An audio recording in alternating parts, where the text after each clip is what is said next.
आज बात करेंगे आपके, ये तो हो गया आपका।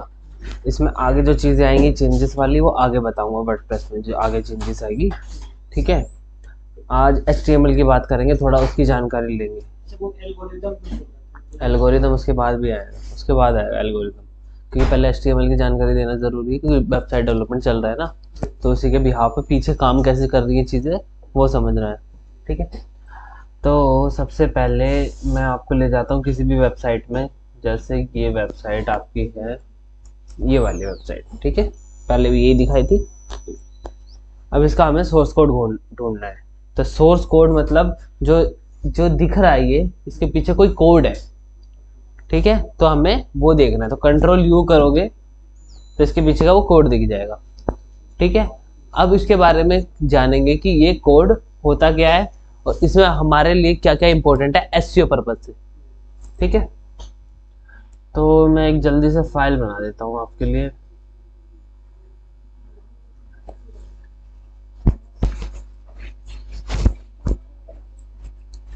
एक फाइल यहाँ बनी हुई है .html वाली। ठीक है, ये देखो, ये है अपना कोड, दिख रहा है। तो देखो, एक टैग ऐसे खुलता है और ऐसे बंद होता है। अब इसमें डिफरेंस पता लग जाएगा आपको कैसा है। टैग कैसे खुलेगा और ऐसे बंद होगा, इसके बीच में जो भी आएगा उस टैग के अंदर होगा सब कुछ। ठीक है, तो हमें ये टैग तो देखना नहीं है खुलता कैसे बंद होता कैसे है। इसके अंदर हमें मेन में टैग देखने हैं कि मेटा डिस्क्रिप्शन, मेटा कीवर्ड और अपना टाइटल। ठीक है, ये सारे टैग हमें देखने हैं। तो टाइटल टैग देखोगे, उसके बीच में जो लिखा होगा वो आपकी साइट का टाइटल होगा। अगर मैं इसे ओपन कर लूँ, इसे मैं आपको दिखाऊं खोल के इस फाइल को, ये फाइल है, अभी खुल जाएगी। उसके अंदर ये हेडिंग वगैरह ये सारी चीज़ें आ गई। ऊपर देखो टाइटल क्या लिख रहा है, this is my title tag, वो इसके अंदर लिखा हुआ था, ये लिखा हुआ था ना। तो टाइटल खुल रहा ऐसे है और बंद ऐसे हो रहा है, तो इसके बीच में जो लिखोगे वो टाइटल के अंदर आ जाएगा। तो ये चीज़ हमें चेक करनी है। एक दूसरा चेक करना है हमें नेम डिस्क्रिप्शन वाला मेटा टैग, जिसका नाम डिस्क्रिप्शन हो। ठीक है, उसके अंदर हमें कंटेंट डालना होता है। इससे क्या होता है, देखो ये दो चीज़ें इसलिए ज़रूरी है, कभी भी आप गूगल पे कुछ भी सर्च करते हो तो ये आपका टाइटल होता है, ये आपका डिस्क्रिप्शन होता है नीचे वाला। हाँ, तो ये दिखता है लोगों को, इसलिए ये मेन होता है। ठीक है, और उसके ऊपर आपका यूआरएल है, ये आपका यूआरएल। यूआरएल भी खोलेंगे तो यही चीजें आएंगी। यूआरएल भी खोलेंगे मतलब, हाँ यही चीज़ें आएंगी, लेकिन ये आपको दिखेंगे नहीं वहाँ, वो उसके टाइटल में दिखेंगे। जैसे ये यूआरएल है, मान लो मैं ये खोलता हूँ। ठीक है, अब वहाँ रिस्पॉन्सिव वेब डिज़ाइन लिखा था, अब इसके यूआरएल में वेब डेव लिखा है ना। इसके यूआरएल में यहाँ पे वेब डेव लिखा है, उसने चेंज कर रखा है पीछे से। लेकिन इसका सोर्स कोड देखें हम, तो इसके सोर्स कोड में इन्होंने टाइटल दे रखा होगा, कहाँ दे रखा है टाइटल। टाइटल ऐसे नहीं मिल रहा, तो कंट्रोल फाइंड करके टाइटल लिख दो, कंट्रोल फाइंड टाइटल। तो ये रहा टाइटल, टाइटल में उसने क्या लिख रखा है, वेब डेव। ठीक है, तो ये इस साइट का टाइटल हो गया, तो ये हमें भी अपने साइट में डालना पड़ेगा। ठीक है, तो इसके लिए पढ़ना ज़रूरी है। ठीक है, तो ये टाइटल टैग देख लेना, ये मेटा डिस्क्रिप्शन देख लेना और मेटा कीवर्ड देख लेना। ठीक है, ऐसे लिखे होते हैं ये तो वीडियो में आपको मिल जाएगा। आपको क्या करना है, इन सारी कोडिंग को लिखना है, उसके लिए फिर एक फाइल बनानी पड़ेगी, अभी बताऊंगा कैसे। फिर उसके बाद बोर्डिंग में देखो H1 से लेके H6 तक अपने पास कितने होते हैं टैग होते हैं। तो जो हम वेबसाइट क्रिएट करते हैं तो ये सारी चीजें तो पहले ऑलरेडी इसमें आ जाती है, वो अपने आप आती रहती है पीछे। क्या आते रहते हैं काम होता है। तो फिर इसको भी दोबारा से फिर वेबसाइट का अंदर लिखना पड़ता नहीं, ये आपको जानना है कि वेबसाइट के अंदर जो लिखा हुआ है सही लिखा हुआ है कि नहीं हुआ। है। तो उसके लिए हम चेक हाँ, इसमें कोड को जब कोड पता होगा तभी चेक कर पाओगे पीछे जाके कोड से, तो वो है चीज़ है। ठीक है, तो यहाँ H1 से लेके H6 तक हटेंगे। अगर हम चेंज करेंगे तो वहाँ चेंज हो जाएगा ऑटोमेटिक। अभी जो फाइल आप बनाओगे यहाँ चेंज करोगे वहाँ हो जाएगा। हाँ, जैसे मैंने हेडिंग 1 लिखा है ना, अभी देखो सीधे लिख दे तो वहाँ पे सीधे हेडिंग क्रिएट हो जाएगा। यहाँ पे हेडिंग 1 लिखा हुआ है। अब इसके अंदर मैं यहाँ कुछ चेंज करूँगा, जैसे मान लो यहाँ कुछ लिख देता हूँ, सेव किया, वहाँ चेंज हो जाएगा इस फाइल में। ठीक है, ये वेबसाइट है एक तरीके की। ठीक है, अब H1 से H6 तक देखो क्या है, साइज का डिफरेंस है सिर्फ, सबसे ऊपर वाला बड़ा है, सबसे छोटा। लेकिन CSS से हम साइज वगैरह सब कुछ चेंज कर सकते हैं, इसलिए वो इतना मैटर नहीं करता। तो गूगल फोकस करता है 3 चीज़ों पे, H1 H2 H3 मेन जो हेडिंग होती है उन पे फोकस करता है ज़्यादा से ज़्यादा। ठीक है, तो फिर उन पे ही हम ज़्यादा ध्यान देते हैं, H4 H5 H6 नहीं देखते इतना। ठीक है, तो हेडिंग टैग ऐसा दिखता है आपको। अब एक पेज में एक बार ही H1 होना चाहिए, क्यों? क्योंकि हम एक ही टॉपिक के बारे में बात करेंगे तो हेडिंग टैग भी हमारा एक ही होगा जो मेन होगा। ठीक है, उसके बाद पैराग्राफ में ऐसा लिखा होता है, ऐसे खुलता है पैराग्राफ, ऐसे बंद होता है, इसके बीच में जो लिख लोगे वो पैराग्राफ में आ जाएगा।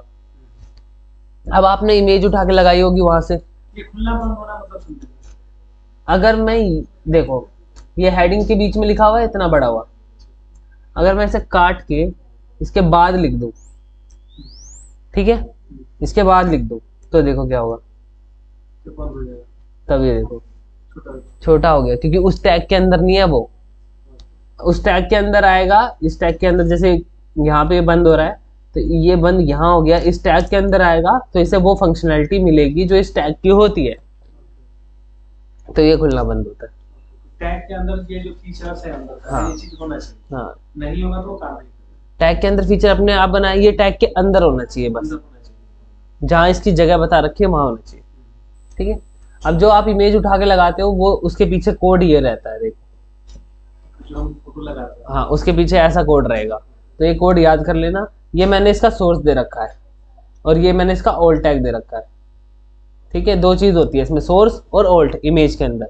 अब मान लो सोर्स में गलत कर देता हूँ बाई चांस, पहले इमेज आ रही थी ना वहां, अब इमेज भाग गई, उसके बजाय क्या लिखा है, दिस इज एन इमेज, क्योंकि यहाँ पे मैंने दिस इज एन इमेज लिखा था। अगर मैं इसे भी काट दूं तो क्या आएगा, उसकी जगह कुछ नहीं आएगा, तो ये तो गड़बड़ है। मान लो आपकी साइट में इमेज है और आपने ओल्ड टैग नहीं लगा रखा और इमेज उसे मिली नहीं, तो उसकी जगह कुछ नहीं दिखाएगा, फिर तो बेकार चीज है ना, कुछ तो दिखना चाहिए उसकी जगह। इसलिए हम ओल्ड टैग लगाते हैं ताकि कुछ दिखे, जब इमेज ना आए तो हमें कुछ दिख जाए, और जब इमेज आएगी तो कोई दिक्कत वाली बात ही नहीं होगी। क्यों? क्योंकि वो ओल्ड टैग दिखेगा ही नहीं, फिर इमेज ओल्ड टैग दिखेगा नहीं तो इमेज आएगी, तो दोनों में से एक टाइम पे एक चीजें जरूर काम करेंगी, या तो ये आएगा या तो वो आएगा। या तो अपनी कमी आएगी, जो अपने गलती करेंगे। ठीक है, ये हो गया आपका इमेज टैग, ये जानना जरूरी है। ये अब ये आया आपका लिंक टैग, तो ये इतना बड़ा है, जो ये है एक लिंक, जो ये इतना बड़ा है, ये लिंक ऐसे हटा देता हूँ। अब इसके बीच में आपका लिंक लगता है, और जिस टैग्स पे लिंक लगाना है उस टैग को यहाँ पे लिखोगे, जो हाँ ये खुल रहा है और ये बंद हो रहा है उसके बीच में।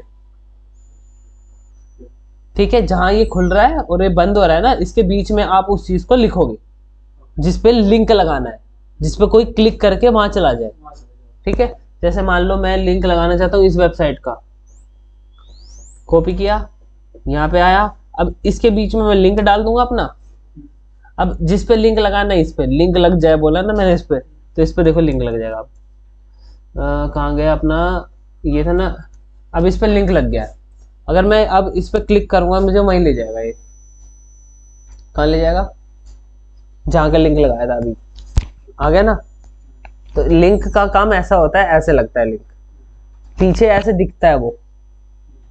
तो अब आपको यही सारी चीजें कोई भी वेबसाइट होगी उसके अंदर ऐसे ढूंढनी पड़ेगी। जैसे ये वेबसाइट है, इसमें इमेज कहाँ है, ये देखो इमेज बता देगा कितने है, तो फाइंड कर लेंगे वहां से, हाँ। इजीली मिल जाएगा। फाइंड कर लोगे, आपको पता लग जाएगा कितनी इमेज है। तो इमेज ढूंढ लेंगे, दूसरा एंकर टैग ढूंढ लेंगे, हेडिंग ढूंढ लेंगे, title, Meta description, Meta content, है ना, ये सारी चीजें आप यहाँ से ढूंढ लोगे। इसका साइट ऑडिट करना बताऊंगा जब आगे। यहाँ से जो भी करेंगे वो ऑटोमेटिक होगा। नहीं, यहाँ चेंज करोगे तो कुछ नहीं होगा, यहाँ चेंज ही नहीं हो सकता। देखो और यहाँ देखने के लिए यहाँ सिर्फ देखने के लिए देख सकते हो। ठीक है, तो ये आपका HTML है। तो इसको क्या करना है, आपको कंट्रोल A करना, कॉपी करना, ये तो मैं कर रहा हूँ, आपको करना है नोटपैड खोलना है। ठीक है, उसके अंदर ये सारा का सारा कोड लिख लेना है। ठीक है, सारा का सारा कोड लिख लोगे, उसको सेव कर देना। और सेव जब करोगे, कहीं भी फाइल सेव कर रहे हो तो फाइल का नाम रख देना पहले, जो रखना है आपको, मैं A रख रहा हूँ। ठीक है, उसके बाद फाइल का नाम रखने के बाद .html लगाना है। एक्सटेंशन होती है ना, तो .html की एक्सटेंशन लगानी है। तो ये फाइल देखो यहाँ सेव होगी डॉट, और फिर जब इस फाइल को खोलोगे ऐसे डबल क्लिक करके खोलोगे तो ऐसे खुल जाएगी। उसमें जो चेंज करना है फिर यहाँ पे आके अपनी हेडिंग में चेंज करना है। जैसे हेडिंग 2 इज लाइव ऐसे लिख दूँ, सेव कर दूंगा, यहाँ आऊँगा रिफ्रेश कर दूंगा, हो गया, है ना। तो ऐसे आपको ऐसे प्रोसेस में काम करना है, ठीक है। इससे प्रैक्टिस कर लेना चीज़ों को लिखने की। कंट्रोल यू से है ना? क्या कंट्रोल यू से, ठीक है। अब इसके बाद आता है आपके एल्गोरिदम के बारे में। एल्गोरिदम, तो एल्गोरिदम क्या है, एक कॉम्प्लेक्स सिस्टम है, एक तरीके का रूल्स है, ठीक है, जो क्या करता है, गूगल को हेल्प करता है कि अच्छी वेबसाइट को फिल्टर कर सके, और लोगों को हेल्प करता है कि उनके पास बेस्ट से बेस्ट डाटा पहुंचा सके अपने डाटाबेस से सर्च करके, ठीक है। तो गूगल मतलब लोगों की सर्च क्वेरी के अकॉर्डिंग अपनी डाटाबेस से बेस्ट रिजल्ट निकाल के लोगों को देना, वो एक तरीके से एल्गोरिदम के अंदर आता है, ठीक है। अब क्या है, गूगल के बहुत सारे एल्गोरिदम्स हैं, क्यों, लोग कांड करते गए और ये उसके लिए रूल्स बनाता गया। कोई हल्ला हल्ला करेगा उसके लिए रूल बन जाएगा ना, हल्ले पे होते 205 रुपए ऐसे ऐसे, तो उसके लिए ये रूल बनाता गया, ठीक है।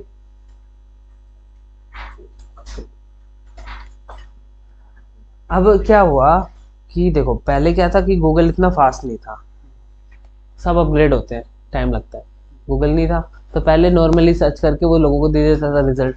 तो लोग क्या करने लगे, स्पैम करने लगे, फ्रॉड करने लगे, उन्हें पता लग गया इससे सर्च रैंक हो जाती है, इससे वो हो जाता है, गूगल पे फटाफट आ जाती है, तो वो सारे काम वो करने लगे। जब एक लूप होल मिल जाता है सब उसी में घुस जाते हैं ना, वही वाला सीन था। तो फिर गूगल ने देखा ओ अच्छा ऐसा है, तो उसने उस पर रूल्स बनाए, एल्गोरिदम्स बनाए।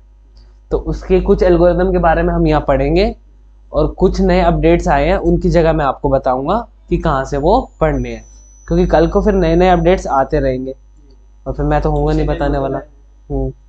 कल को कोई दूसरा कांड कर देगा, उसको भुगतना आपको भी पड़ेगा। देखो फिर तो उस पॉलिसी चेंज होगी, तो फिर तो वही है, अब वो पॉलिसीज पढ़ना, हमने सिर्फ सीधा सीधा पढ़ा है। तो वो पॉलिसी वहां से आप देख लेना, मैं अभी बताऊंगा उसके बाद। तो सबसे पहले आया आपका गूगल पांडा। गूगल पांडा का एल्गोरिदम आया, तो लोग क्या करते थे, देखो ये इतना बड़ा कंटेंट है, यहाँ से लेके यहाँ तक है ना, इतना बड़ा, लोग क्या करते थे ऐसे कर देते थे, कहाँ गया कंटेंट, नहीं कंटेंट है, ओके उसका तरीका चेंज कर, छोटी सी लाइन दिख रही है इट्स के ऊपर, एक छोटी सी लाइन, वो है आपका कंटेंट। और जो भी अभी था, हाँ जो अभी था उसका साइज बिल्कुल छोटा कर दिया, यूजर को दिखेगा नहीं, लेकिन गूगल का बोट है, बोट को तो सब दिख जाएगा, कितना सारा कंटेंट है इसके पास, वाह वाह बढ़िया वेबसाइट है, इसके पास भेज दो इसे, ऐसे कांड करने लगे थे।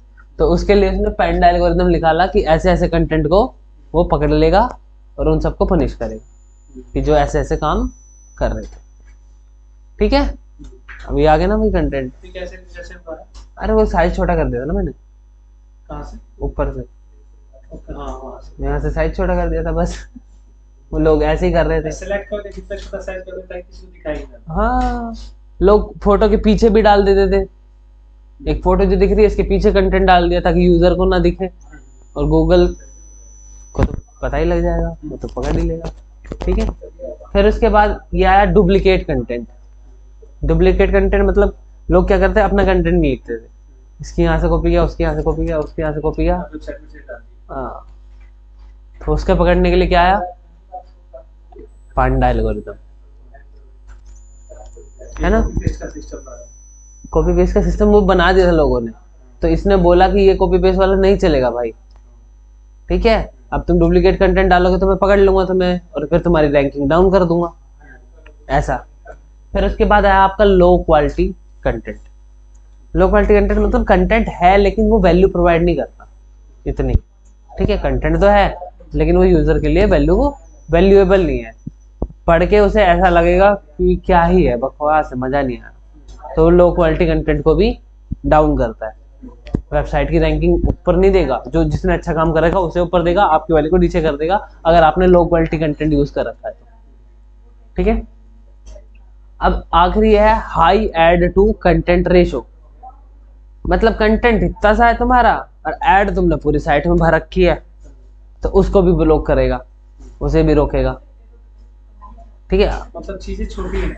मैं कंटेंट यूजर के लिए छोटा सा है और ऐड बहुत सारे दिखा रहे हैं जिससे वो पैसा कमा रहा है, तो ये गलत है, तो उसको भी हटाएगा।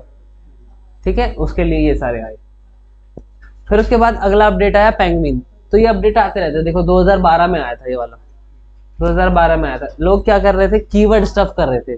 कीवर्ड बताया ना मैंने, अगर मैं एक ही कीवर्ड बार बार लिख दूं तो अपनी वेबसाइट रैंक हो जाएगी फटाक से, वही काम वही करने लग गए थे। तो उसके पकड़ने के लिए इसने ये पेंगुइन अपडेट निकाला कि लोग अगर कीवर्ड ज्यादा स्टफ करेंगे तो उसे पकड़ने के लिए एक अपडेट निकाल दिया उसने। ज्यादा करोगे तो फिर पकड़े जाओगे। ठीक है, फिर उसके बाद ओवर ऑप्टिमाइजेशन, एक तरीके से जानबूझकर कहीं कहीं ठूस रखा है, ऑप्टिमाइज करने के लिए जो तरीके बता रखे हैं उनको और बढ़ा रहा है, और बढ़ा रखा है। तो एक पानी भी हेल्पफुल होता है, पीने में फायदा करता है, लेकिन ज्यादा पियोगे तो नुकसान भी करता है। वही वाला सीन यहाँ भी है, ज्यादा ऑप्टिमाइज करोगे तो दिक्कत है ना। ठीक है, फिर अननेचुरल लिंक्स। अननेचुरल लिंक्स कैसे, मतलब आपने वेबसाइट पे अपने लिख रखा, मान लो कि लो $1000 या पाए $1000, और वहां पे ले जाके लोगों को ऐड दिखा रहे हो, उनसे आप पैसे कमा रहे हो, तो ये अननेचुरल लिंक है। बुलाते कहीं है, मतलब लिखते कहीं है और भेजते कहीं और है, तो ये अपना लिंक वगैरह लगा के कहीं पहुंच जाती है। हाँ, तो वो अननेचुरल लिंक है। तो उनको ब्लॉक करने के लिए कौन आया, पेंगुइन वाला एल्गोरिदम आया, इन सारी चीजों को रोकने के लिए। अब आपका एक है हमिंग बर्ड और एक है रैंक ब्रेन। अब देखो, कुछ एल्गोरिदम है लोगों को रोकने के लिए, कुछ है अच्छे रिजल्ट प्रोवाइड करने के लिए। जैसे आप मान लो कुछ ढूंढ रहे हो, ठीक है, कुछ ढूंढ रहे हो लेकिन आप लिख नहीं पा रहे हो, उसे ढंग से लिख नहीं पा रहे हो, समझ, तो उसमें ये रैंक ब्रेन हेल्प करता है कि आपको क्या चाहिए, ये आपके सर्च क्वेरी के अकॉर्डिंग समझ के सर्च रिजल्ट से अपने मैच करके बढ़िया से बढ़िया रिजल्ट देता है, ताकि आप उस चीज तक पहुंच सको। ठीक है, तो उनके में काम करता है। अभी जो है हमिंग बर्ड चुन चुन के चीजों को निकालता है कि इसके अकॉर्डिंग, इसके अकॉर्डिंग। रैंक ब्रेन सोचता है कि ये क्या चाहता है, और हमिंग बर्ड से वो चुन चुन के उन चीजों को निकलवाता है और फिर आपको मतलब हम देता है। टैग कुछ गलत भी कर दिए, हाँ, तब भी तो उस टैग से सोचेगा कि ये सर्च क्या करना चाह रहा है। हाँ, वो बोल नहीं देता कभी भी डू यू मीन बाय, जब गलत लिखते डू यू मीन ये, है ना, ऐसे बोलते हैं। तो वो सारी चीजें ये करवाता है, रैंक ब्रेन और हमिंग बर्ड। फिर एक आता है आपका पेंगुइन अपडेट। ये पेंगुइन क्या करता है, लोकल सर्चेस के लिए काम आता है। लोकल नहीं, पिजन, पिजन सॉरी, पेंगुइन बोल गया, पिजन। तो कबूतर तो देखे होंगे आपने, उड़ते हैं लोकल में। तो ये क्या करता है, आपको कभी सर्च करते हो नियर मी, तो डिस्टेंस के अकॉर्डिंग आपको दिखा नहीं देता शॉप। जैसे sweet shop near me search करो तो आपके डिस्टेंस के अकॉर्डिंग आपको 400 मीटर पे है, 600 मीटर पे है, रैंकिंग प्रोवाइड कराता है ना। तो उसमें ये हेल्प करता है।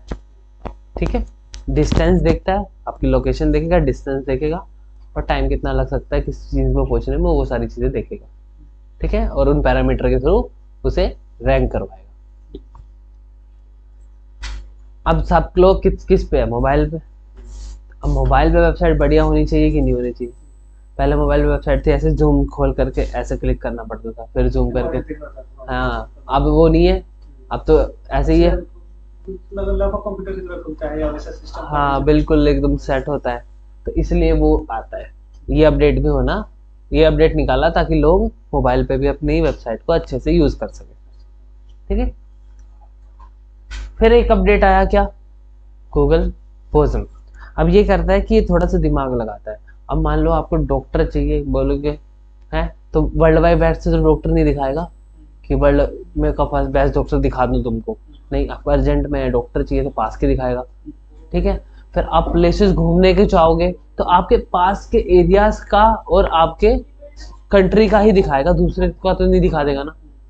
Best place to visit in winter वगैरह, इन सब से। ऐसा तो है नहीं कि बेस्ट प्लेस टू विंटर तो वर्ल्ड में पता नहीं कहाँ पे बेस्ट होगा, लेकिन आपके एरिया के अकॉर्डिंग ही दिखाएगा ना।